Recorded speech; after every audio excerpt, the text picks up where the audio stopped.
able to get a young woman released Hello, chào các bạn. Hôm nay là chiều area who was being 3 giờ Cali ngày 22 tháng 3 năm 2020. accosted, Tổng thống horribly Trump với treated. Đậu Cát đã có một buổi họp We spoke to General Milley. ở Nhà General Trắng Milley để took đưa care ra of những it. thông We tin went về out. virus We got it corona out. mới nhất.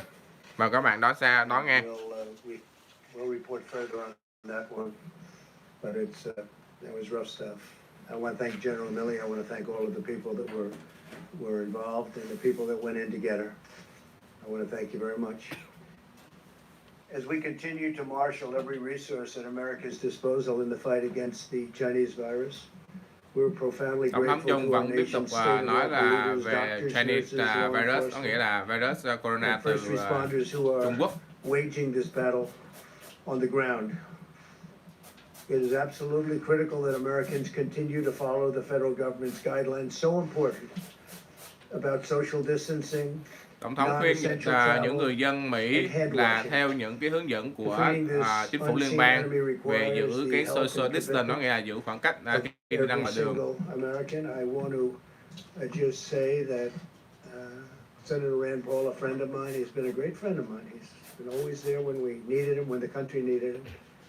And as you know, he just tested positive. Jose Diaz-Balart, spoke to him yesterday, tested positive. And so people are they're getting quite close to home.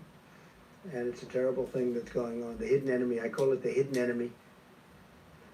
And I think they'll all be fine. I hope they're going to be fine. Ông Donald Trump, Tổng thống Donald Trump nói là corona làm cái kẻ thù giấu mặt, và một số thành viên của chính phủ đã nhiễm virus corona. Congress on legislation to support the millions of workers, small businesses, and industries who've been hit hard by the virus through no fault of their own. Our goal is to get relief to Americans as quickly as possible so that families can get by and small businesses can keep workers on the payroll. This will help our economy, and you will see our economy skyrocket once this is over. I think it's going to skyrocket. It's a pent-up demand. It's a built-up demand, and I guess you really have to say who knows, but I think it's going to be a tremendous day when we win this war. We will win the war. We want to win the war with as few, if you look at it, just deaths as possible. We want to have as few number of deaths as possible. Today I'm announcing action to help New York, California, and Washington ensure that the National Guard can effectively respond to this crisis. The National Guard, these are tremendous people. They're fully on alert. We've signed what we had to sign, and it's been activated. We're dealing also with other states. These states have been hit the hardest. Actually, pretty much by far, you could say the hardest. Everybody can see that. Just look at the numbers. And through FEMA, the federal government will be funding 100% of the cost of deploying National Guard units to carry out approved missions to stop the virus while those governors remain in command. So the governors locally are going to be in command and will be following them, and we hope they can do the job, and I think they will. I spoke with all three of the governors today and just a little while ago, and they're very happy with what we're going to be doing because we'll be announcing some other things for those three states and some other states where it's hit the hardest. This action will give them maximum flexibility to use the Guard against the virus without having to worry about costs or liability, and freeing up state resources to protect the health and safety of the people in their state. The federal government has deployed hundreds of tons of supplies from our national stockpile to locations with the greatest need. In order to assist in those areas, I approved the state of New York's request for a major disaster declaration, something which Governor Cuomo has been asking for, and which I agree, and we had it done in very rapid fashion. We approved this on Friday evening, and we are working very, very hard to get all of these things not only signed up, but completed and finished and in wind. The request from the state of Washington for a major disaster declaration was approved just a little while ago. Went through the process and we moved it very quickly. The request from the state of California was just received and we will have it approved very quickly. We'll be working, I told that to Gavin Newsom, and we are working on getting that done very quickly. It'll be done maybe tonight. Cho ông nói về những cái yêu cầu của những thống đốc tiểu bang Cali, New York, những yêu cầu về vật tư đều đã được approve và chấp nhận từ chính quyền liên bang và được tổng thống ký. In addition to large quantities of supplies, I've also directed FEMA to supply the following: 4 large federal medical stations with 1,000 beds for New York, 8 large federal medical stations with 2,000 beds for California, and 3 large federal medical stations and 4 small federal medical stations with 1,000 beds for the state of Washington. The governors know. The supplies en route to California and New York will be delivered within the next 48 hours. In addition, the naval hospital ship, the USNS Mercy. It's incredible ships. These 2 ships are incredible. One on the West Coast, one on the East Coast. Will be deployed to Los Angeles to add emergency surge medical capacity, and they have a tremendous capacity. They are really something. I will say that if you look at some of the things we've been doing, and now those numbers have gone up, and just to be a little bit more exacting, we've done a presidential approval for requests for major disaster declaration for the state of New York. Approval of Title 32 National Guard activation for the state of New York. We're providing all of this at no cost to the governor. I spoke with Governor Cuomo. He's working hard. We're all working hard together. The relationship has really been amazing. But it also enables the governor to provide robust National Guard support to the state. And the 25%, we're going to be waiving that 25% cost. We're picking up, we'll be coordinating, and they'll be doing something with very special people. Mission assignment of the U.S. Army Corps of Engineers to provide support to build out alternate care sites. They're doing various alternate care sites, which have now been designated by New York. 4 large federal medical stations of 1,000 beds. These are very complex places, actually, with great equipment and great people. Strategic National Stockpile Order, and this is as of a number of days ago, so far delivered to New York, and this is the 19th. We had the N95 respirators, 186,416 delivered. We've delivered 444,078 surgical masks. Many have been delivered since then. Face shields, we've delivered 84,560 face shields. Surgical gowns, 68,944 to New York. Coveralls, 352. Gloves, 245,486. Also, Tổng thống đang thống kê những cái số lượng về giường, khẩu trang rồi mặc bao tay gửi đến những cái tiểu bang mà cần viện trợ từ chính phủ. Liên bang.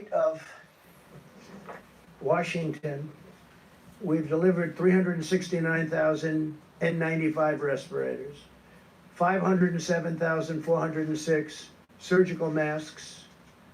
This is as of about 3 days ago. Face shields, 63,788 face shields. Surgical gowns, 107,850. Gloves, 240,376. And we have many things pending. It's actually not pending. They're being fabricated. They're being made, and they're moving. Now for Washington, so we have 4 small federal medical stations, 250 beds, and for Washington, state of Washington, we have 3 large federal medical stations, 750 beds, and then you have, as I said, the approval of the Title 32 National Guard. State of California, again, to be very precise. We're going to have the approval of the Title 32 National Guard activation. We're providing all of this again, like in New York, at no cost to the governor, meaning Governor Newsom and the state, no cost to the state. It enables the governor to provide robust National Guard support to the state. So they're going to have control of the National Guard.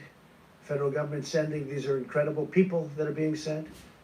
We have 8 large federal medical stations with over 2,000 beds, and that's going to California. And then strategic national stockpile order. We've ordered likewise hundreds of thousands of different items. Won't go into the exact numbers, but the numbers are very substantial. But we're having tremendous additional numbers sent.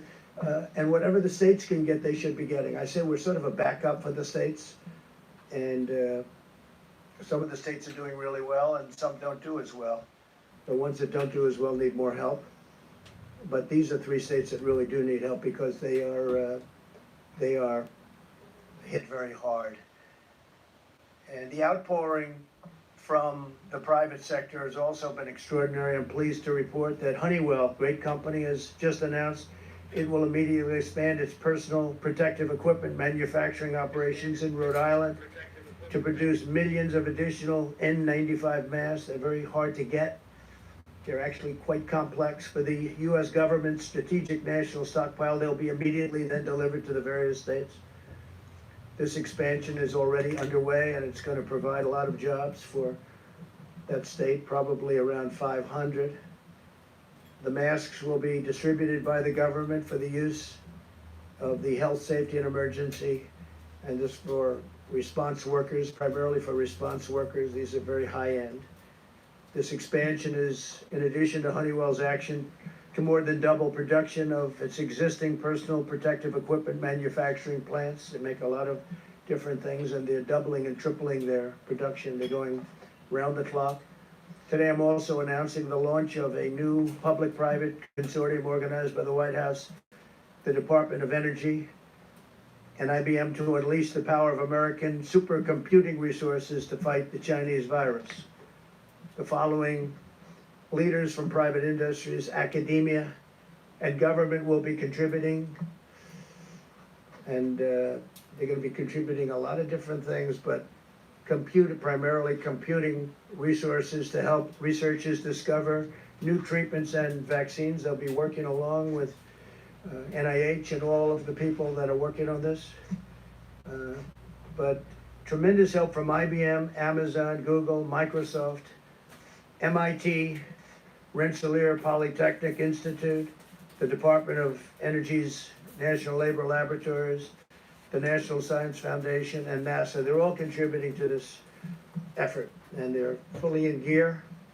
This afternoon, I also want to update you on the steps we're taking to protect and serve our country's 18 million veterans. These are great people. Our amazing veterans have shown their eternal loyalty to our nation, and this is the time where they're in need, and we are going to show our loyalty to them. We're being very protective of our veterans. We're working on certain hospitals where we may be doing some work in Louisiana in particular, and some other states, veterans hospitals. We're going to be very protective of our veterans. Some of them are of that very vulnerable age, and some of them obviously are not feeling well, and some of them are still suffering the wounds of war from many years ago. Yesterday, I signed vital legislation to ensure that the GI Bill will cover distance learning during this emergency. I also spoke with many of our veteran service organizations, or the VSOs, to describe our unprecedented action. In February, the Department of Veterans Affairs established 19 emergency operation centers throughout the country. One of the things that they've been trying to get done for many years, you all know this from following me over the last number of years, but we got it done pretty quickly. They've been trying to get it done for many, many decades, was choice, veterans' choice, and also veterans' accountability. Now, if it's crowded within this, if they can't get to a doctor, we have great doctors in the VA. I have to say that. We have fantastic doctors, as good as they come.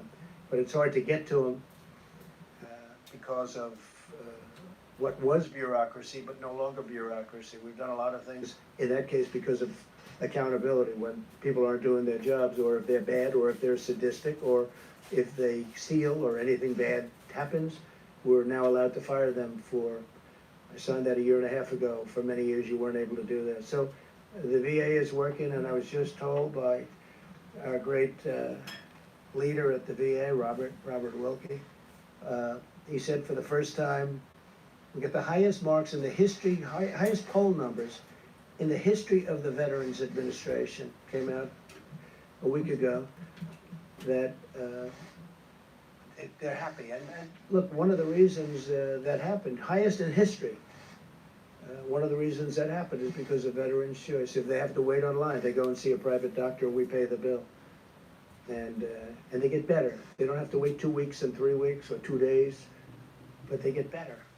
And a lot of times they waited so long that they would have a problem, and it would end up being terminal because they couldn't get the kind of treatment that they deserve. So highest poll numbers, highest approval numbers in the history. Các bạn đang nghe of the trực tiếp Tổng thống Donald Trump trực tiếp từ Nhà Trắng về những vấn đề liên quan đến coronavirus, những trang thiết bị. 8,000 veterans with chronic medical conditions, so that we limit their exposure to the virus. We want to totally take care of our veterans. And that's what we're doing. The VA has canceled most elective medical and surgical procedures. They're delaying them till after this is gone, after we've won.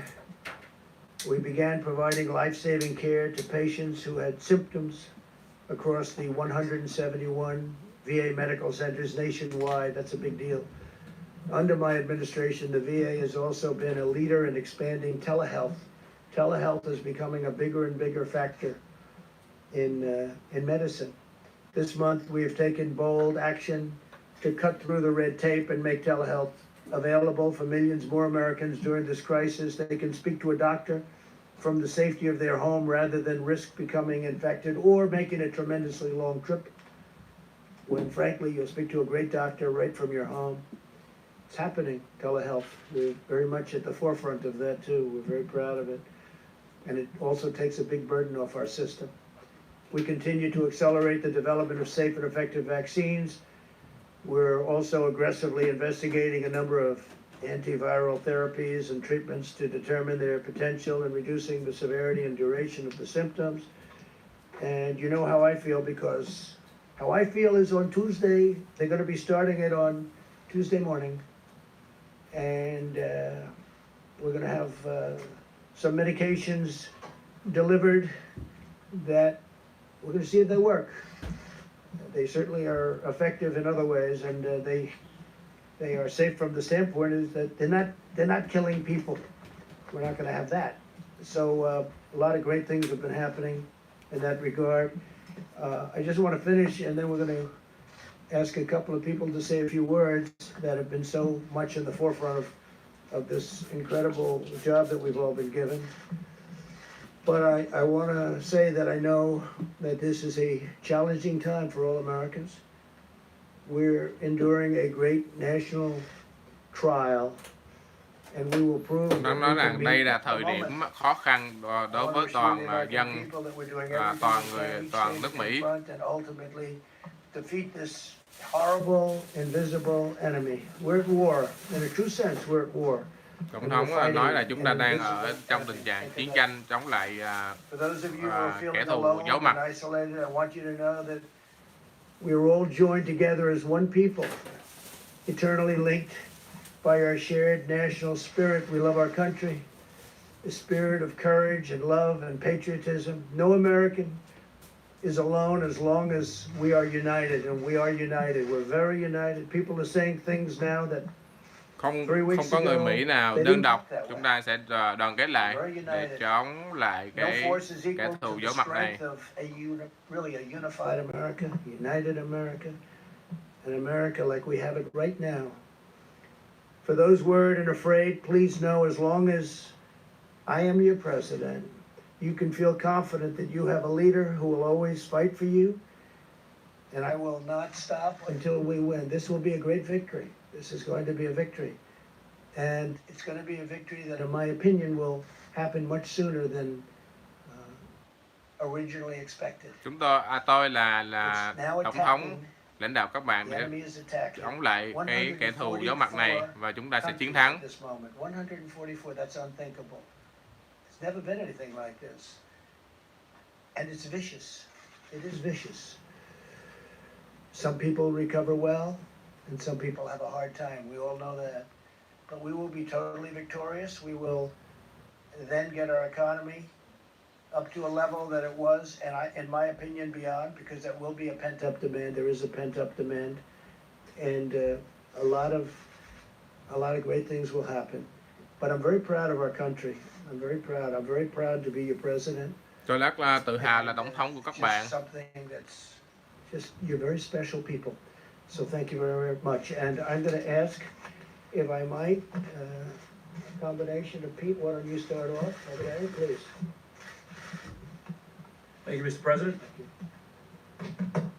Just a little bit about what we're doing in Washington, California, and New York.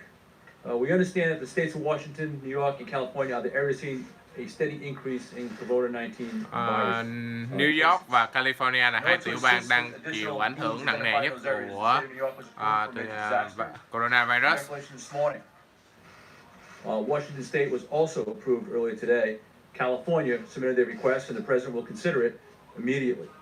We have medical supplies en route to these states, including respirators, surgical masks, gowns, face shield, coveralls, gloves, with quantities already delivered to both Washington, New York, and California. Tổng thống đã đồng ý chi viện lên những cái vật tư cần thiết như là bao tay, khẩu trang, và đang trên đường gửi đến tiểu bang California và New York. Eligible emergency protective measures taken at the direction or guidance of public health officials in response to this emergency. All 50 states, the District of Columbia, 5 territories, and 2 tribes are working directly with FEMA under the nationwide emergency declaration for COVID-19. With the assistance of the FEMA regional administrators who are throughout the country, we are working to address the needs of state and local officials everywhere. States, tribal, and territorial governments do not need to request separate emergency declarations to receive FEMA assistance under this nationwide declaration.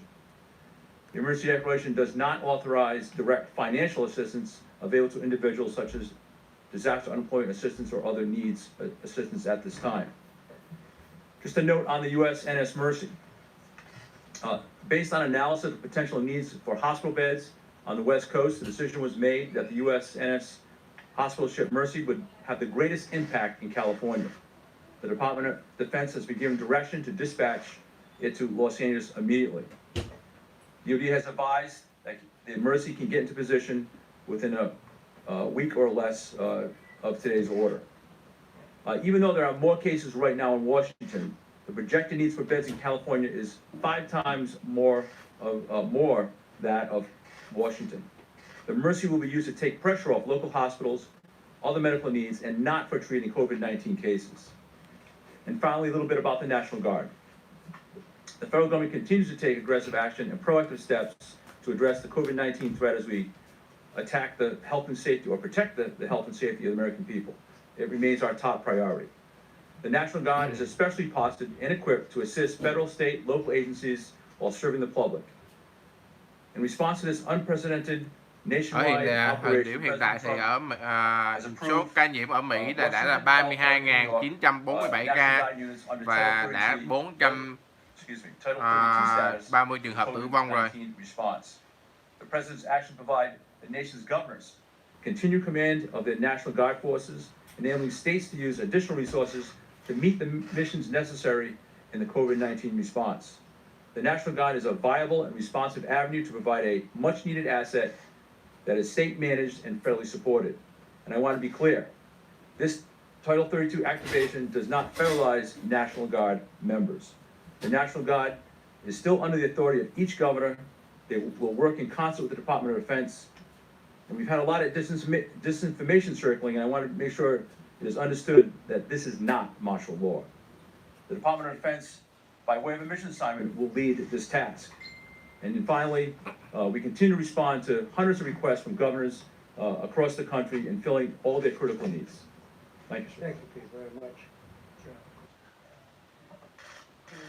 Thank you, sir. Thank you, Mr. President. Good evening.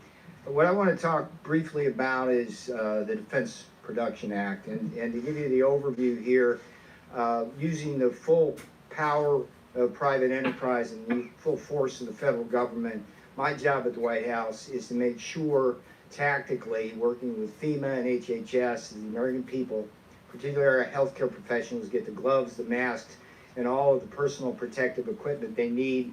And I can tell you, sir, that since you've signed the Defense Production Act, my job's gotten easier. And let me explain why. The Defense Production Act, in this context, has two primary functions. One is mobilization of the industrial base, in this case, the public health industrial base, and the other is allocation of resources, both from the supply chain to the manufacturers and from the manufacturers to the end users, such as the healthcare professionals. Now, what we're seeing on a purely voluntary basis, based on the leadership of this administration, we're seeing the greatest mobilization of the industrial base since World War II. And every day I'm working with organizations and companies, National Association of Manufacturing, the National Council of Textile Organizations, and so on, in terms of building up rapidly our capabilities to get what you need. Now, let's think about what mobilization means. It can mean, for example, repurposing a factory. So Pernod Ricard called us last week, and they had 3 hurdles they had to deal with. They called my office, had to make a call to Treasury, FDA, and HHS to clear the path. We got that done that day. They started their production that day, moving from alcoholic beverages to hand sanitizers, and as we speak, a truck is moving towards New York and will arrive there Tuesday to share with the hospitals over 1,000 gallons of sanitizer. So that would be a repurpose. A second example would be one that the president offered with Honeywell. Again, Honeywell called the White House asking for help from the president.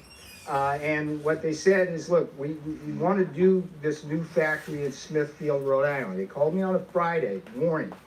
And by that night, we had a contract in to HHS. HHS flipped that immediately, and I had Honeywell moving people and equipment from Massachusetts to that facility in Smithfield, Rhode Island, and we're going to have those masks produced within 30 days, moving on the assembly chain. So my point is, mobilization is repurposing, building up capabilities.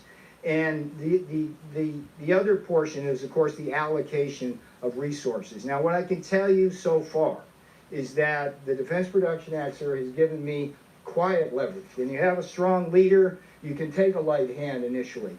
And so what we've seen with this outpouring of volunteers from private enterprise, we're getting what we need without putting the heavy hand of government down. There will be possibly cases down the road, and the manufacturers have actually asked me and alerted me to this, where some places in the supply chain, they may have problems that the White House will have to break through using the Defense Production Act. We won't hesitate to do that. The last thing I'll tell you is that I also get a lot of calls that are very disquieting. Brokers are offering millions of items, whether they're goggles, masks, or whatever, and you go through 3 different brokers, trace them to a warehouse in LA that's allegedly got 10 million masks, and they want to charge you 7 times what they cost. That's price gouging. We are a message to the hoarders: if you got any large quantities of material that this country needs right now, get them to market or get them to us. We'll pay you a fair price. But if you don't do that, we're going to come for you and make sure that doesn't happen in this country. And that would be a good use of the Defense Production Act. So I salute you, sir. You made my job easier, and I appreciate that. Thank you very much. Thank you, Mr. President. The task force met this afternoon, as we do every day. And let me begin today by simply saying thank you to the American people. And thank you for the way that people across this country, 7 days, into 15 days to slow the spread. Phó Tổng thống Mike Pence cũng đưa ra cái bản hướng dẫn về 15 ngày để làm giảm tốc độ lây lan của coronavirus. More importantly, on behalf of the most vulnerable among us. Chúng ta nên đọc lại cái hướng dẫn này nha. And our entire task force. Just thank you to the American people. I also want to express our appreciation to the governors across the country. President today just announced action in New York, California, and Washington State as the latest demonstration that this administration will do whatever it takes to support the leadership at the state and local level as the American people confront the spread of the coronavirus. The legislative efforts that are underway being negotiated on Capitol Hill as we speak, the bipartisan spirit that's taking place there, that's reflected in all of our interactions with state leaders around the country, is a great credit to the nation. But it should be a great encouragement to the American people that your government at the federal level, at the state level, working with courageous healthcare providers all across America, are coming together to meet this moment. And that is the way our system works. It's extremely important that the American people recognize that one of the things that makes America different is that we have a system of federalism. And that by putting FEMA in the lead, the president has emphasized that our response to the coronavirus is, in the anthem of FEMA, it is locally executed, state managed, and federally supported. We want the people on the ground, the decision makers, to have what they need. We want states to be able to manage the unique circumstances in their states. And whether it be the legislation moving through the Congress or the efforts the President announced today, major disaster declarations, Title 32 on the National Guard, resources flowing, hospital beds flowing, we're going to continue to make sure that our states have what they need to meet this moment. Our task force continues to focus on the priorities the President's given us. They are testing, mitigation, and supplies. And on the subject of testing, as is evident to people across the country, testing is more and more available every single day. We'll be detailing tomorrow from this podium the progress that we are making on tests. At this day's reporting, 254,000 Americans have been tested and received results in coronavirus tests, with slightly more than 30,000 actually testing positive. There's a bit of an encouraging word in that for every American. Remember, everyone that's being tested now, with the exception of our healthcare workers, are people that have symptoms that make them think they may have the coronavirus. And as our numbers come in consistently, because the 254,000 does not include all the local hospitals or all the local labs in our states, it's working out to be about 1 in 10 Americans who've been tested who thought they had coronavirus actually had it. 9 out of 10 did not. But we'll continue to roll out the testing to provide that resource to the American people. And we're working to make testing happen faster. We expect from word from the commercial labs that we should be caught up on the backlog in testing by the middle of the week. And we are urging today, on the President's behalf, that all labs would prioritize inpatient testing. Let me say again, all of the commercial labs in the country, you will receive guidance from HHS tomorrow.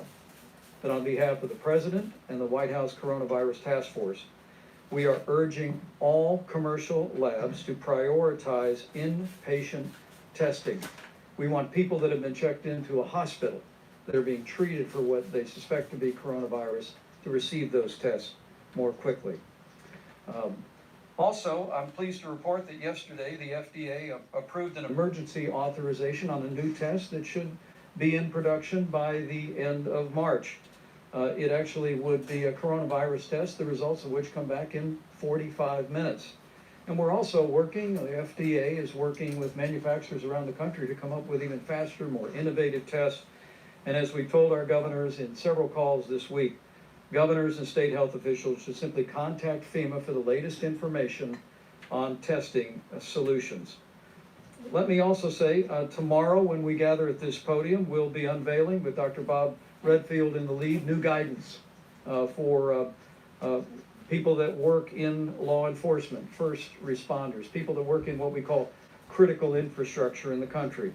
It was in early March the CDC issued guidance for people that were asymptomatic or did not have symptoms, but who had been exposed to someone with coronavirus.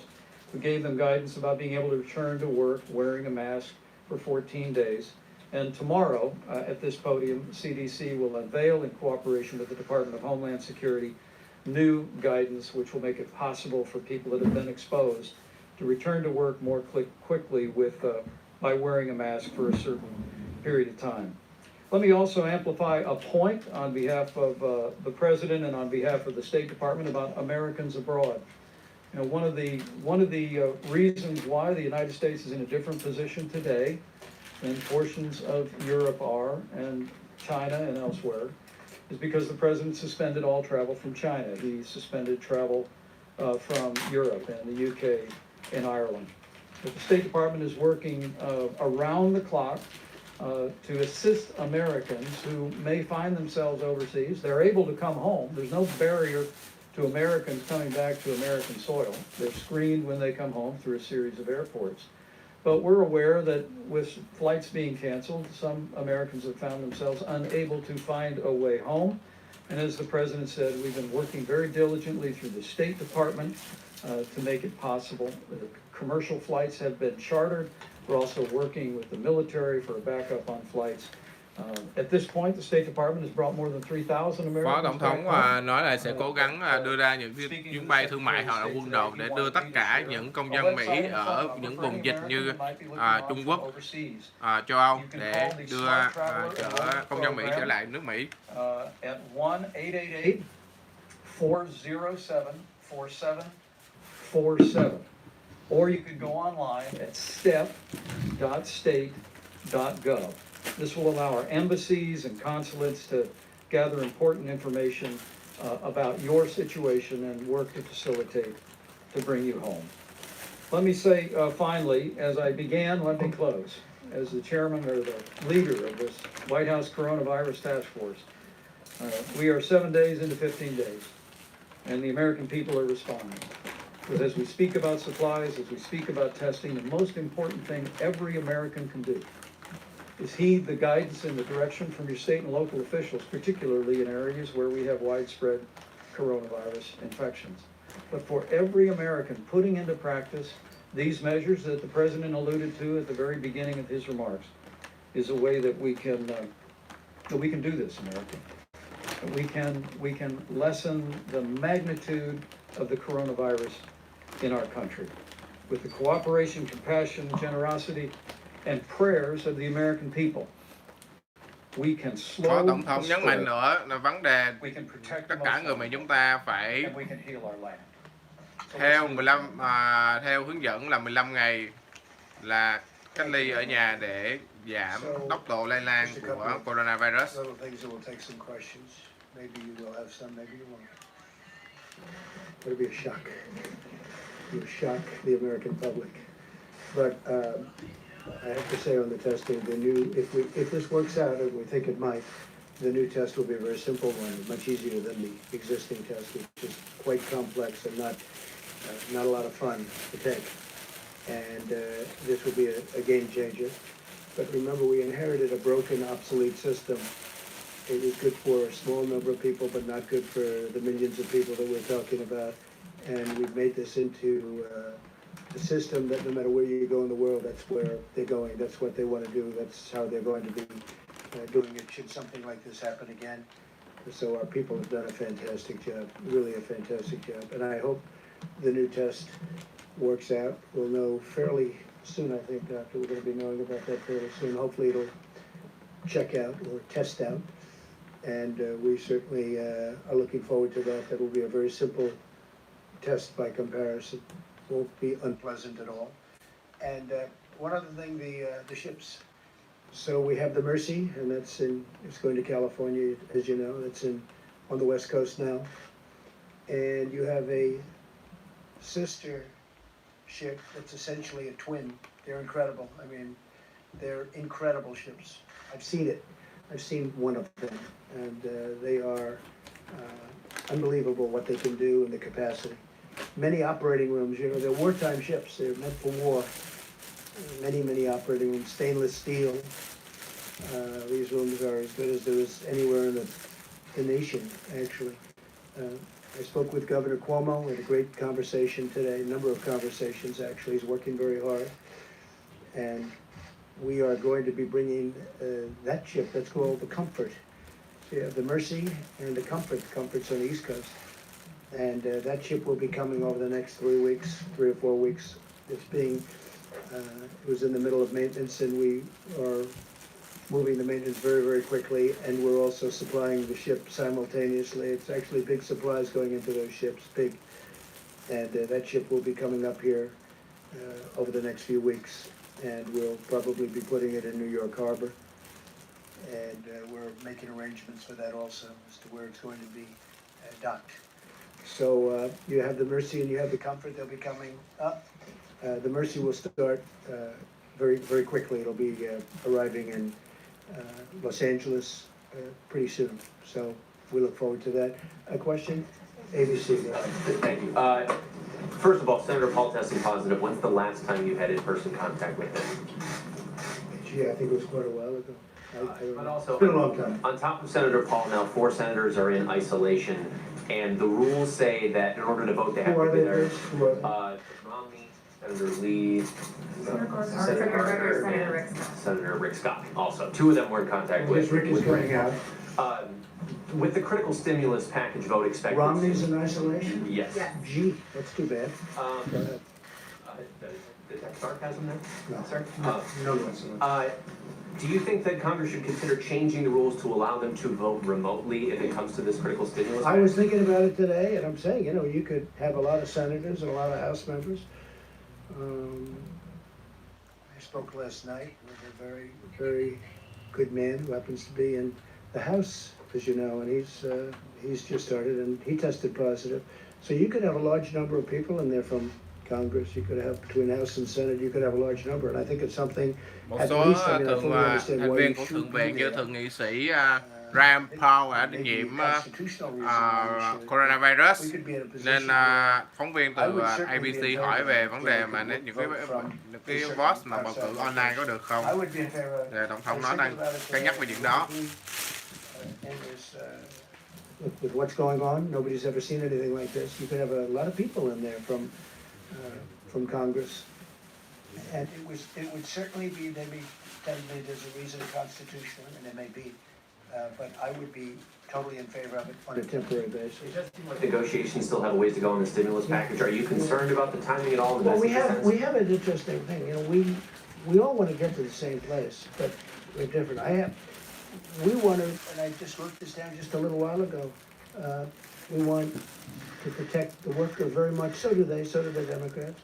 We also want to protect the worker through their companies. We don't want to necessarily, we're going to help the worker anyway, but ideally they can go back to one of their great companies. You have great companies that are in financial trouble now, and we need money to help those companies so they get back into where they should be, health. Most of these companies 4 weeks ago were having the best year they've ever had. Last year was the best year, almost all of them, other than Boeing, which is incredibly had problems, big percentage of GDP. But we have to be able to work with Boeing. Boeing was a great company and will be a great company again, I think, shortly. So we have to work with the Tổng thống đang nói về những cái doanh nghiệp bị ảnh hưởng của coronavirus như là Boeing chẳng hạn. Năm ngoái Boeing có cái doanh thu rất là cao, nhưng mà bây giờ những cái hãng máy bay như Boeing sẽ gặp những cái vấn đề về tài chính rất là lớn. Nên cần sự hỗ trợ của chính phủ liên bang. I may be Republican, but I don't like that. I want them to use the money for the workers. I want them to use the money for the company, to help the company in the airline business, to take care of their planes and all of the things they have to do, including buying new planes. But I don't want stock. I don't want to have any stock buybacks. The Democrats are with me. I don't know what the problem is on that one, because I can't imagine that is too tough. We want to be able to take care of our people. You're going to have things coming up. We're going to have some of the elements that they're talking about. They're down to, I mean, literally 95% of things that you would think that they wouldn't agree, and you'd think the Republicans wouldn't agree to it. And unemployment, as an example, is one of the things they talk about, and unemployment insurance. I think we're very close on that, but, you know, right now they're not.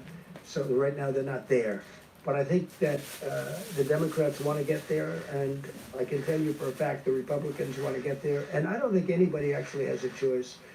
It's a bold package, it's a big package. We do have money for, one of the things is we do have money for saving small businesses. I don't imagine the Democrats, because we have a lot of money set aside for small businesses. We also have a lot of money set aside for big businesses, you know, the big, powerful companies that were powerful 4 weeks ago, and today they're overextended. Look at the cruise line. That's a tremendous business, a big business, very important to Florida. And it's unthinkable a month ago. It's just unthinkable. They were setting all sorts of records. They're building new ships.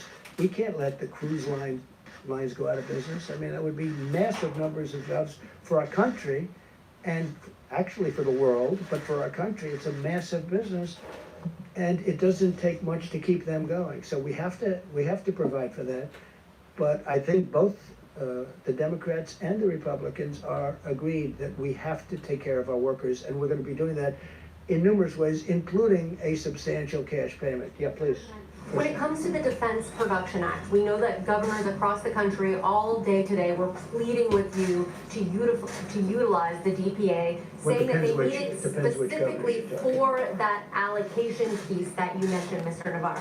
Why not use it now if that would answer their pleas for help? Well, we are using it now. The fact that I signed it, it's in effect. But you know, we're a country not based on nationalizing our business.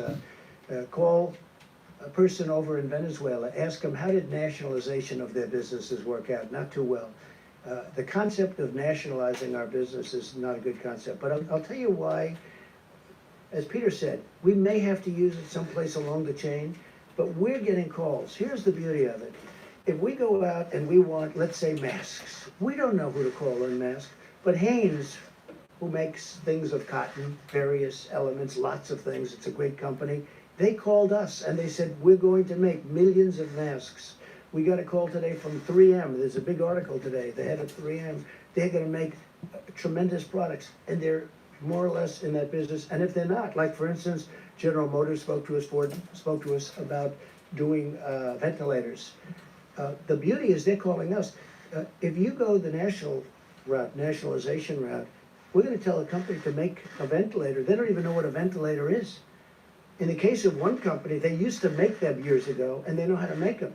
You know, it's a very complex piece of equipment, frankly. So what we're doing is, I think Peter said it may be better than anybody's going to say it. We have the threat of doing it if we need it. We may have to use it somewhere along the supply chain in a minor way.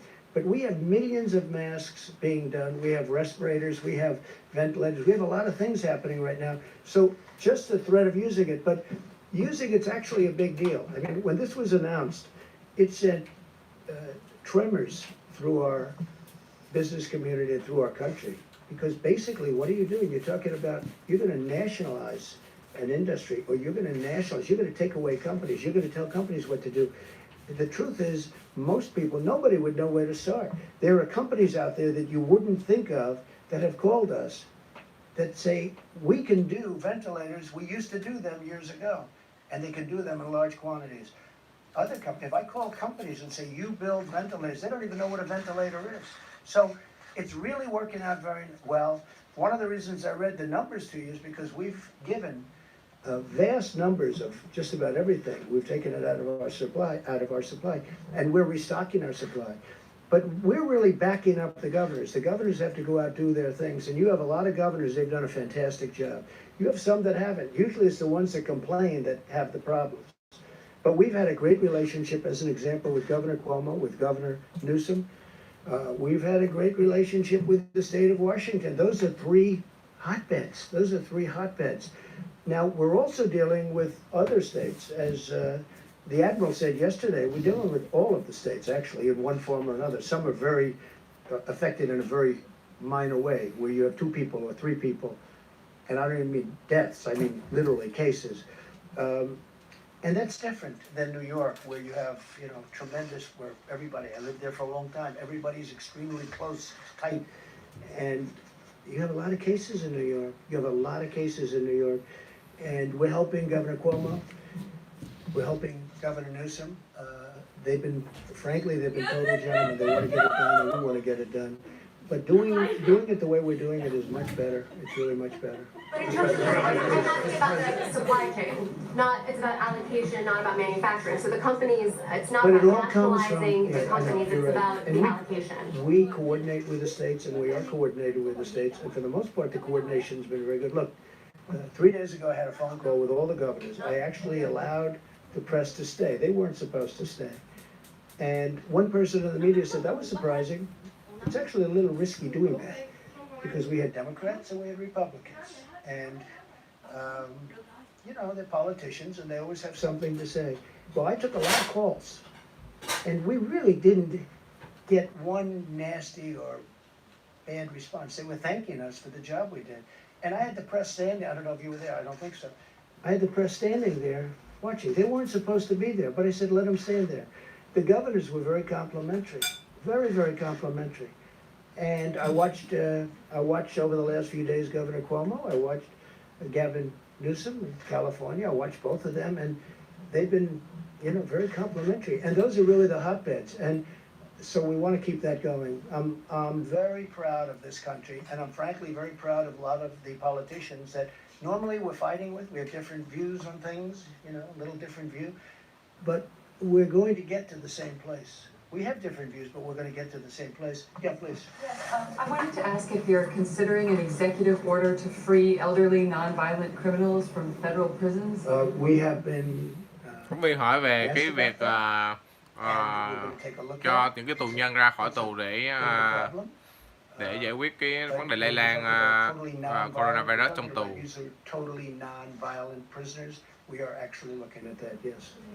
Tổng thống nói là nếu những cái tù nhân mà trong những cái tội trạng mà không có bạo lực á, thì tổng thống đang cân nhắc. And it was just months before the first cases were spotted in Wuhan. So the question is basically why the post was eliminated. And well, I could ask anybody. Would you like to take that one, Bob? But you know, this is just like all of the other stuff that that the press was asking. All of which turned out to be, we actually gave CDC more money, not less money. They said we defunded. It turned out it was more money. Every one of those things that were said were 100% wrong. And this sounds like another one of them, but anyway, go ahead. Yeah, as you know, CDC has offices all around the world right now to do our function to detect and prevent and respond to outbreaks where they occur. The China office is actually being augmented as we speak, and we've been embedded there for over 30 years. There's a reason they call it the Chinese CDC, because we've had that productive partnership. And I wish, again, our relationship with China is a very good relationship. I wish they told us 3 months sooner that this was a problem. We didn't know about it. They knew about it, and they should have told us. We could have saved a lot of lives throughout the world. If you look at what's happening in Italy and Spain and a lot of other countries, we could have saved a lot of lives throughout the world. Kelly? Mr. President, given the diagnosis for Senator Paul and people being self-quarantined, what concerns do you have about the direct threat to the function of the Senate, the ability to get this important package that people are waiting for passed? And should Americans be expecting you to extend the 15 days, given the climate of how this is spreading at this point? Well, I hope we won't have to. It's possible, but we'll have to see how that works. As far as the Senate is concerned, we are looking at some of the folks are feeling very good. Some are quarantined, but they're negative. It may be totally fine, okay? Others are positive. We're just finding this now for the first time. I mean, over the last 2 days, we found that. Do you see it as a threat to the aid package that Americans are waiting for?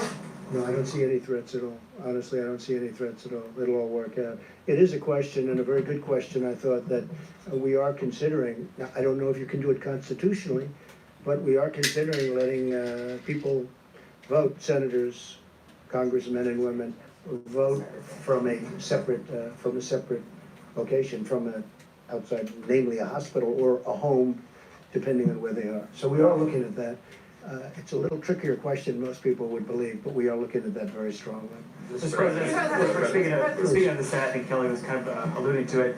While we've been up here, they weren't able to get the 60 votes to move the package for the cloture vote. I'm just curious, just your reaction to that, sir. And then, what is Mitch McConnell telling you and Secretary Mnuchin? Well, we're dealing with them all the time, and we're dealing with Mitch. We're dealing with the other side. Everybody wants to get there. We'll see what happens. I think you'll get there. It's to me, it's not very complicated. We have to help the worker. We have to save the companies, because as soon as we're finished with this war, it's not a battle, it's a war. As soon as we're finished with this war, our country is going to bounce back like you've never seen before. But we have to get it to that position, and we have to make sure that those companies are whole, that they haven't been disbanded. Because if you do that, it's going to take much longer. So in a way, it's being penny wise if you don't. But we want to help the worker. We want to help the companies that the workers come from. Because if those companies go out of business, and that includes small businesses, we have a tremendous amount of small business work in there, you know that. Once they go out and they don't come back, that's a much longer period of building. You mentioned off the top, sir, I apologize. There was a woman that was an American that was she being tortured? What was going on there? Bad things were happening to her in a certain country, and we're really under the feeling that we should keep it somewhat private until she's already been freed. And I have to tell you, General Milley and his people were unbelievable. They were not playing games. General Milley does not play games. He's a very interesting guy. They got her out. They got her out of a certain country where she was seriously abused, accosted, and whatever the maximum word is, other than death, that happened. But we got her out, and she's okay, and she's back with her parents. Can I ask you one last question, sir? And something I've just been curious about. Previous crises like the tsunami, Katrina, past presidents, they've called their predecessors and said, hey, I need you to step in, do something like that. Do you have any interest in reaching out to Presidents Bush, Obama, Clinton, Carter, or talking to them? I'm just curious if that's something you would consider or not. Look, I have the best people in the world. I think we're doing an extraordinary job. If you look at, let's say the H1N1, you look at that was a disaster. That was a tough period of time for our country. You look at so many other things that weren't handled very well, whether it's Katrina or something else. Look, I respect everybody, but I feel I have an incredible team, and I think we're doing an incredible job. When you look at the job we're doing, and all you have to do is look at the approval numbers on the job we're doing. I think we're doing an incredible job. So I don't want to disturb them, bother them. I don't think I'm going to learn much. And, you know, I guess you could say that there's probably a natural inclination not to call. Now, if I felt that if I called, I'd learn something, and that would save one life. It would save one life.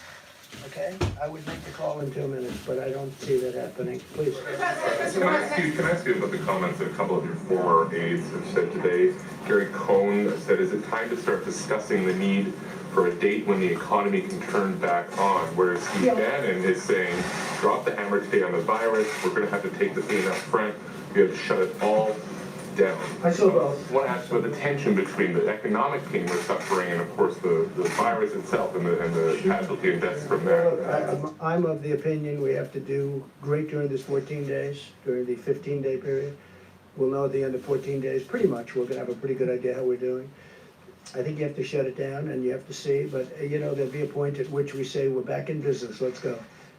Those two statements are not mutually exclusive, you understand. I saw both of them today. Well, I think And they sort of, they intermesh. for more of a shutdown Well, than we are now. he's calling for a faster, just a brutal shutdown, and then open up maybe a little bit faster. So, you know, there's that fine line. Look, we did a big shutdown when we wouldn't allow people from China that could have been very seriously infected, when we cut that off very early. And then we cut Europe off very early, as you know. So that was also very When do you start opening Main Street Well, back I up? can't tell you that. What I have to say is that I think we're going to have good results. I think the American people have been amazing.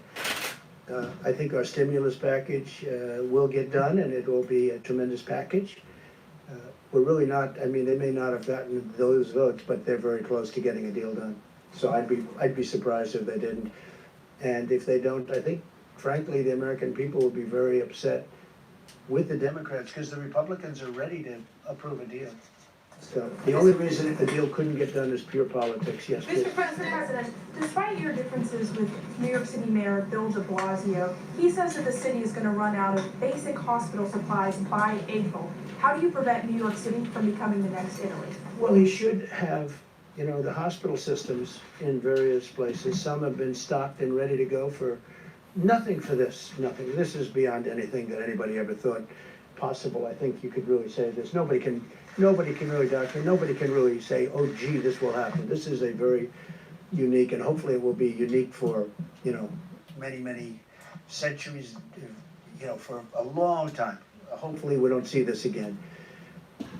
But again, the systems are supposed to be ready, willing, and able. They're supposed to be ready to go.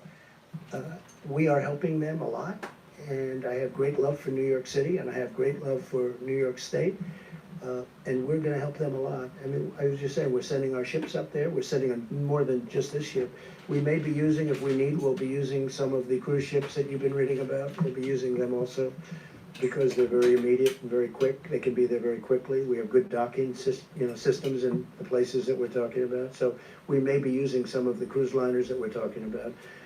But no, I mean, I think Bill de Blasio is working very hard. I think he's trying very hard. It's a tough situation for him and every mayor, because nobody's ever seen the scale. You know, when you hear you've given millions of masks and you've given hundreds of thousands of masks in a certain short period of time, and then you hear they need many, many more. You know, one of the things they have started with respect to masks is the sterilization process. Some are, you know, are really, it works very well. Others aren't really set up that way. You throw them out. But we have a sterilization process that's working very hard. Speaking of that, hand sanitizers, you know, when you asked the question on the companies and what's going on, we have many companies now.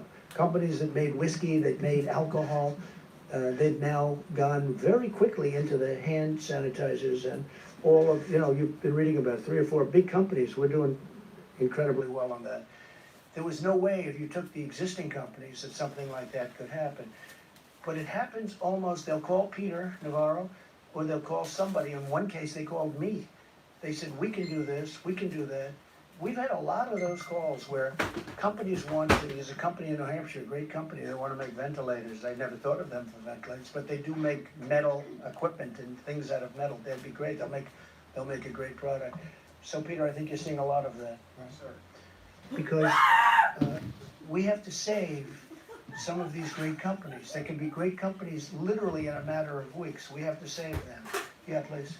Mr. President, can I go back to your announcement at the top about the National Guard and then also the medical structures that are going to be built? Okay, so you had said that there would be 8 large medical structures that will be built in California with more than 2,000 beds.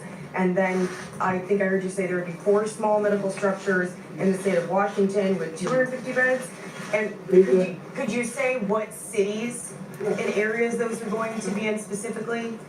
So we are filling the governor's request, and so we send that resource to them.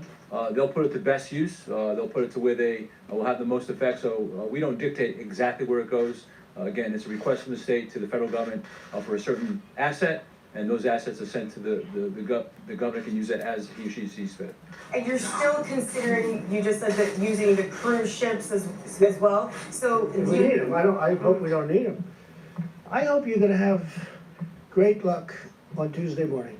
We sent a lot of the medicine. We don't have to go into it again, but we sent a lot of the medicine to Governor Cuomo. I believe they already have it, and they have some very capable people. We spoke to Dr. Zucker, who is his primary representative on this, and we spoke to the governor himself, and I think he's excited about it like I'm excited about it. Now, will it work? I think it has a really good chance. I think it's worthwhile. Why should we be testing it in a test tube for 1.5 years when we have thousands of people that are very sick? They're very, very sick. And we can use it on those people and maybe make them better. And in some cases, maybe save their lives. So Governor Cuomo told me they'll be using their supply, starting the supply on Tuesday morning. I think it's very exciting. I think because if that happens, much of what we're talking about with ships and hospitals and all of the things that we're doing and all of these masks and everything that we're ordering, ventilators, it's a whole different game if that happens. And we'll see. There's been some tremendous signs that this could work. Now again, you know, some doctors think it should go for years of testing, but you know, this has been something that's been around for many years. It's been phenomenal, strong, powerful drug for malaria. But we think it might work on this, based on evidence, based on very strong evidence. We're gonna see, we're gonna know on, you know, sometime after Tuesday. But you'll have to ask Governor Cuomo. I think they're gonna start the process. We've gotten them the drug. I think they're gonna start the process of giving the drug mouth, you know, through mouth. And I think that starts on Tuesday morning, he said. And that'll be, I mean, I'll tell you what, I don't want to get anybody overly excited, but I'm very excited by that, by the prospect of it. Then in addition to that, they're working, NIH is working on vaccines and all, they're making great progress, but the vaccine does have to be tested for a long period of time, because you can't give, you know, thousands, millions of people a vaccine and it turns out to be dangerous. So that does have to be tested. But this one's been taken for a long time, so we know pretty much one result. Yeah, please. Yes, thank you, Mr. President. I wanted to ask about China and President Xi. When was the last time you had a conversation with Well, I don't want to exactly say that, but I have spoken to President Xi about this, specifically about this. And look, he doesn't want this. You know, this is not something that he wants, and it happened. It happened to China. And one thing they told me, I was told by our great Secretary of Agriculture, Sonny Perdue, that China's been buying a lot of our farm product. And I'm looking at different pricing, but China has, despite all of this, and it started, it's delayed it a little bit, obviously, but it started fairly recently. But China's buying, we made a new deal, as you know, with China, a very big trade deal, and China has been buying our agricultural product. Masks, I mean, they've been a supplier of the United States of masks. Of a lot of Yes, different equipment. in fact, they're Have you sending tried to some open those masks, back up? they're sending masks to Italy, they are sending masks to Italy. We're in a very good process with masks. But I'm a little upset with China, I'll be honest with you, because as much as I like President Xi and as much as I respect the country and admire the country, I have great admiration for the country, what they've done in a short period of time. Of course, our previous presidents allowed that to happen. You should say thank you very much to all of them. But they should have told us about this. And I did ask them whether or not we could send some people in. They didn't want that. Out of pride, I think really out of pride. They don't want us sending people into China to help them. You know, China's a strong country. They have their scientists and they have their doctors, very smart, a lot of people. You know, but I did discuss that about sending our people in, and they didn't really respond. We went again, they didn't respond. If they went in, they would have been able to tell us, give us a much earlier indication. But we had an early indication. That's why I closed out China. I mean, I felt it was my instinct, but that's why I closed out China at a very early time. Please. Mr. President, are undocumented persons welcome at testing sites, and can they show up and be tested without fear of being reported to immigration officials for possible deportation? It's really a fair question. I think I'll let, would you like to answer that question? Please, please. Surgeon General. We know from a public health perspective that it is important that people who have symptoms can get tested, but as you heard earlier, we are well, we know that the virus doesn't judge based on where you're from. So it's important that we try to get people tested who have symptoms, but the important thing that we really want people to hear is that inpatients need to be tested. We need to prioritize our healthcare workers. And one thing I would like to say to you all very quickly, on behalf of the doctors on the task force, healthcare workers, we hear you.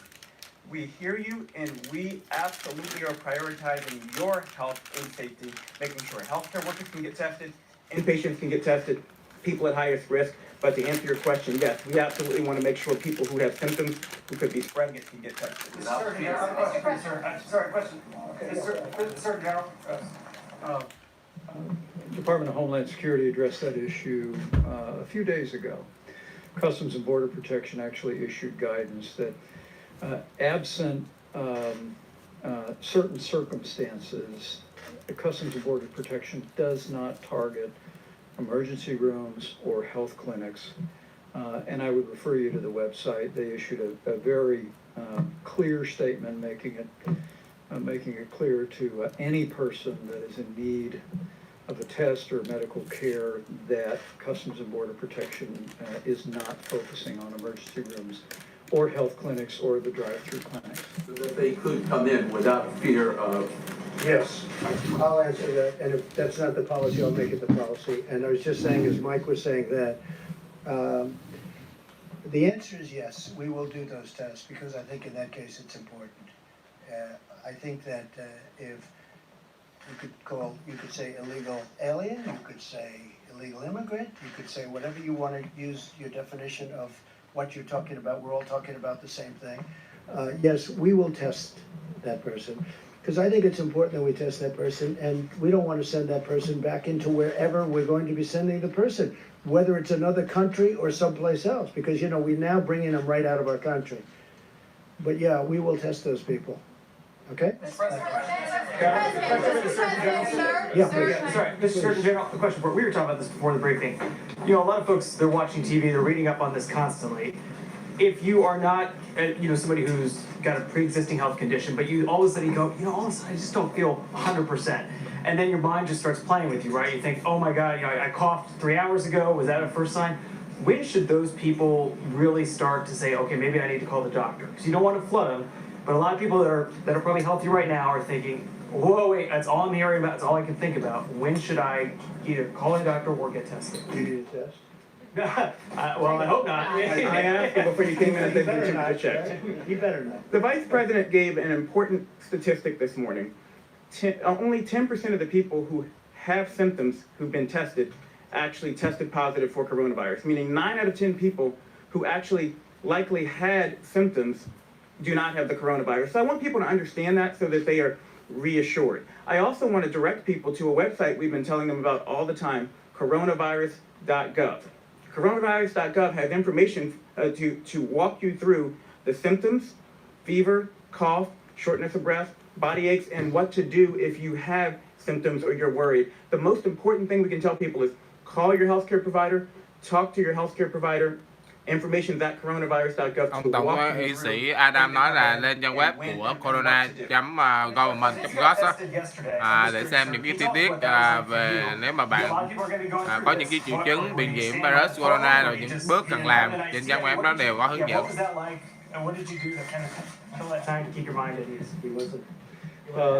The test was very quick, but it goes a fair amount up into your sinuses, and it's not comfortable. And that's the reason it probably is a good opportunity to say again to any American looking on. If you don't have symptoms, you don't need to test. The current testing format, although they're evolving regularly now, we just mentioned that I think at the end of this week there'll be a new test, and there's all new technologies. I would say again to all the governors that are looking on and their state health officials, contact FEMA. We'll give you all the latest information on new testing that is available, including steps we're making where Americans would be able to test themselves and send it in. What was that like for you? Well, for me and Mrs. Pence, it was kind of a pinch. It was kind of invasive, but we were grateful for the support. Walter Reed Hospital processed the test very quickly. They had a lab at the hospital to be able to do that, and gave us the results quickly. But it also informed me. We were wondering during that time as a family, and it's one of the reasons the President's made it such a priority that we brought all these commercial labs together. And now more than 250,000 tests have been done. We believe we'll be caught up, if you will, by the middle of this week on a backlog of tests. But we announced today that we are directing commercial labs to prioritize people who are in the hospital for tests, because we want to continue to work with new technology and with the new focus and guides from HHS to get the results of that as quickly as possible for every American. So if they have coronavirus, they can be properly treated, or they can have the peace of mind that they may have some other respiratory ailment, but not that. Mr. President. You know, anybody that knows Karen Pence knows this, because the vice president told me, he said, she actually handled it better than him, right? That's true, right? I didn't handle it so well either, don't worry about it. President, Speaker Yes. Pelosi earlier today said that the House may introduce its own bill. A, are you willing to work with the Speaker on a House bill? And given what happened in the Senate just a short time ago, what are you willing to do to get this bill over the finish line, given the urgency? Secondly, did you send a letter to North Korea's Kim Jong-un seeking cooperation with the coronavirus? And if so, what type of... With numerous countries. If they need help, we'll give them help. There's nobody has what we have, especially with the new tests that are coming out. North Korea, Iran, by the way, and others. We are open for helping other countries. And there's a very serious time, and North Korea is going through something, Iran is going through something very, very strong.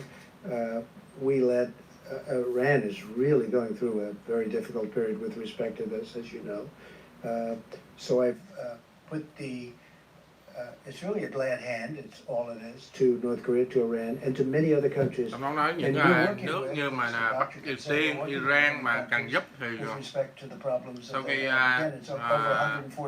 chính phủ Mỹ sẵn sàng giúp những cái nước đang có vấn đề trầm trọng về coronavirus mà cần sự giúp đỡ. Instead of going through what we all went through with this rather difficult test, to put it nicely, we would have, is that just a swab on the tongue, doctor? Or how does that work? It's a similar swab, but we're going to put it in the... Not to the same. It doesn't go all the way up and hangs right under your eye, right? So that's a tough test. So if we do that, the procedure, the test, and nobody has this in the world. Nobody has this. This is developed by us. We think it's going to be certified soon. We think it's going to be very good. But if we have that, we'll be able to help a lot of countries. Please. What about Speaker Pelosi, sir? What about Speaker Pelosi? We're going to work with everybody to see if we get something done. Please. I mean, just to follow up on that, are you willing to work directly with Speaker Pelosi? Yeah, we'll work with whoever we have to. We have to help the American worker. We have to help the countries from which the American workers, I mean, they came out of these companies that were doing phenomenally well. You saw where payroll was going way up, where wages were going way, way up. There's never been a time like this. We can't lose those companies, and we want the worker to be happy. And we're being, I think, more generous than anybody's ever been. We want to take care of the worker, but we want to make sure that when we win the war, it's only a question of, it's when, not if. When we win the war against the virus, we want to make sure those companies are ready to charge forward. Not that they've been disbanded because we were penny wise and dollar foolish. There are factories around the world that produce medical protective equipment that are used in European hospitals. They've been certified for use at the highest level in European hospitals. Is the FDA and your administration willing to look at a waiver for that equipment to be sold from those factories? Well, we were asked that question a little while ago, and the answer is we may, but we may not need it. We do a very high standard. Our standard is higher. Please. Mr. President, I was hoping you could give some guidance to American families who are anxious about their financial futures. Earlier today, on one of the Sunday morning shows, the Secretary of the Treasury, Steve Mnuchin, was talking about the millions of Americans who are impacted by these shutdowns that are happening in cities and sometimes full states. Yeah. And Secretary Mnuchin said that this shutdown, this lockdown could last 10 to 12 weeks, perhaps early into June. Given that, would you consider another fiscal stimulus, another check to these families? We're going to see what happens. Hopefully we won't need it, but we might. But we're going to see what happens. Look, the greatest thing we can do is win the war. The war is against the virus. That's the war.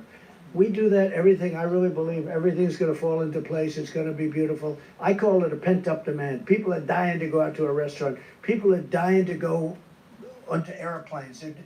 I think there's a tremendous pent-up demand. You may be surprised to the degree. I think it's going to go very rapidly because this wasn't a financial crisis, just the opposite. This was a medical crisis. Did you sell stocks, Mr. President? Did you or your family sell stocks? No, I don't have stock. I don't think so.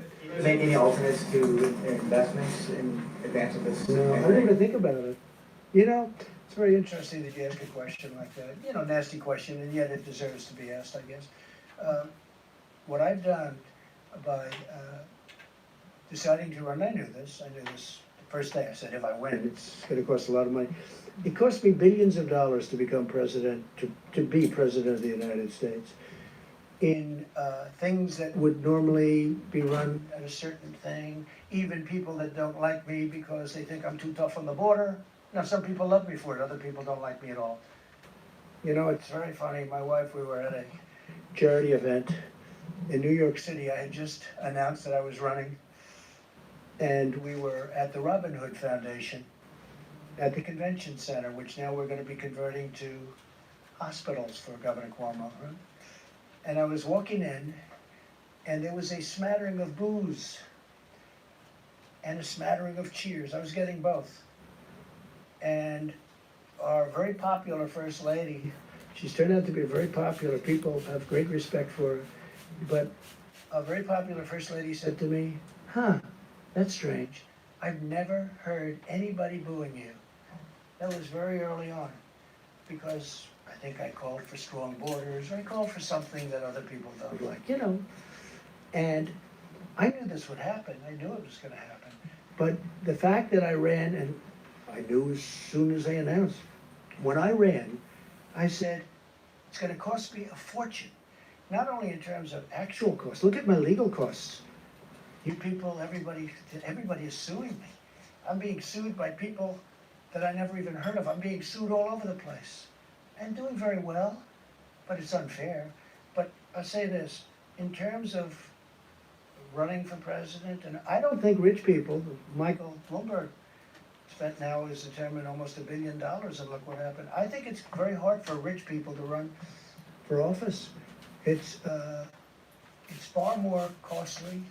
It's just it's a very tough thing. Now, with all of that being said, I'm so glad I've done it, because, you know, there are a lot of rich people around, got a lot of rich friends, but they can't help, and they can't do what I've done in terms of helping this country. We are doing things. We got sidetracked by the invisible enemy, but you know, when you look at what we've done, I said before, with the veterans, with all of the things we've done, especially choice, but when you look at all of accountability, when you look at all of the things that we've done, rebuilding the military, the tax cuts, which thank goodness we had the tax cuts, because we had cushion. Oh, and without that, this would have been catastrophic. We had a big cushion. I mean, with all of the losses that you've seen in the stock market, we're basically back, and with this horrible thing, if this would have happened before, you would have had nothing left. This was all cushion. But I will say that it cost me billions of dollars to be president, and especially with all the money I could have made for the last 3 or 4 years, and I didn't because I was being president. I have no interest in it. I'm allowed to. You know, I don't know if you know, George Washington, they say, he was a rich man, supposedly, relatively rich. And he ran the presidency, and he also ran his business. They say he had 2 desks. Nobody complained until I came along. I got elected as a rich person, but nobody complained until I came along. So it cost me billions of dollars to be president, and I am so happy I did it. Because who cares? Who cares? I'm really happy with the job we're doing, and I'm glad that this team and me are here for this horrible thing. I mean, it's a number of people have said it, but, and I feel it, actually. I'm a wartime president. This is a war. This is a war, different kind of war than we've ever had.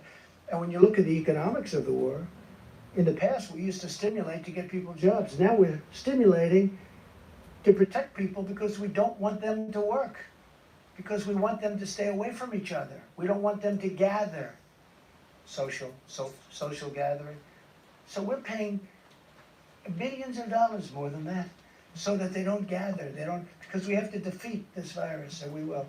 But it cost me billions and billions of dollars to be president, and I am so happy I did it. Foreign countries, please. I realize that your priority is to Americans and, of course, this nation. But what about, have you ever considered supporting the foreign countries who are also fighting this global pandemic? Are you considering any financial support for them. Let me quote to you two retired, a retired general and a retired admiral from the U.S. Global Coalition. No matter how successful we are in fighting the threat of COVID-19 pandemic at home, we'll never stop it unless we're also fighting it around the world. So financially, is there anything in the stimulus bill, and then are you considering So, financial? no, not in the stimulus bill, but we are very much, I mean, we give away billions of dollars for, as an example, AIDS in Africa. We're still fighting that battle. It's a tremendous battle, tremendous war also.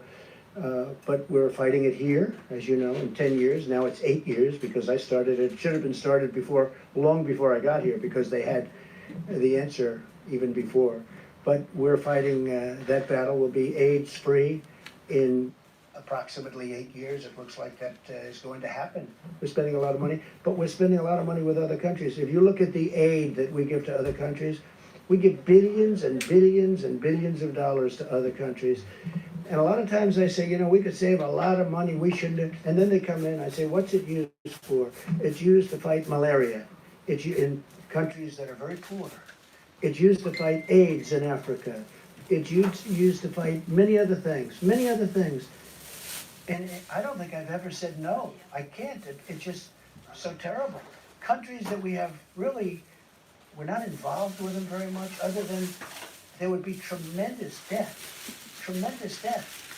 I mean, you can get a list, and I could get you a list. We give away billions of dollars to other countries. And we are giving away a lot in terms of everything, and probably we'll end up economically doing something for other countries. But when I'm presented with these lists, that yes, sir, in Africa we're fighting AIDS or we're fighting something else, I tell you what, I start off by saying, you know, we could save a lot of money. And then by the time they walk those lists into my office, I say, we have to keep doing that. That's humanity you're talking. How about one more question? Yes, please. Thank you. I wanted to ask you about the states that have not yet issued stay-at-home orders.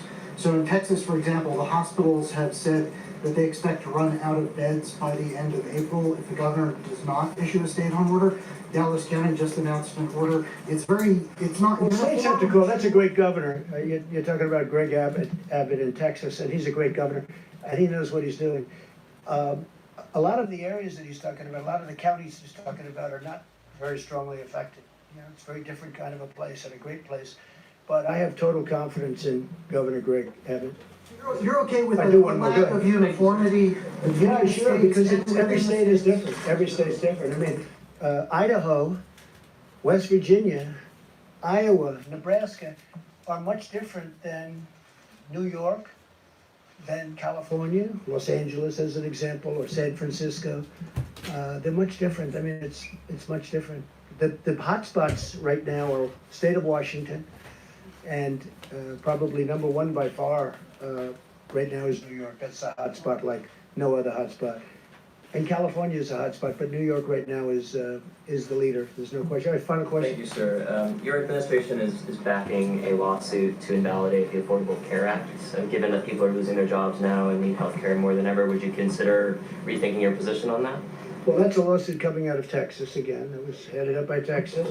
And what we want to do is get rid of the bad health care and put in a great health care. And we will always, I will say this, I can make this commitment to you, the Republican Party is fully backing pre-existing conditions. Now, if we could get a great health care plan, which would need the House to do, but if we can get a great health care plan, we will only do it if we have pre-existing conditions totally back. So we're backing pre-existing, but we'd like to get rid of bad health care. Now, we are running the bad health care much better than it was ever run, and we're making it better. But it could be much better than it is. And so what we want to do is terminate it, have a great health care, but we will only do it with pre-existing. We will back pre-existing conditions. Okay? Thank you all very much. Thank you. We'll be back. We'll have a meeting tomorrow. Mario and Viet, not Jose, if you wanted to clarify that, you had said Jose. Works for us. Mario. Yes. Oh, did it say Jose? I watched Jose on NBC. Thank you very much. Okay? Thank you, Mario. Buổi họp báo đến đây là kết thúc và cảm ơn các bạn đã theo dõi. Các bạn cũng đừng quên thực hiện những cái yêu cầu của chính phủ liên bang của như Phó Tổng thống Mike Pence đã hướng dẫn là làm 15 bước làm chậm lại sự phát tán của coronavirus bằng cách hạn chế đi ra ngoài, cũng như giữ khoảng cách social distance là 6 feet, có nghĩa là gần 2 mét, không tụ tập nơi đông người. Cảm ơn các bạn đã theo dõi.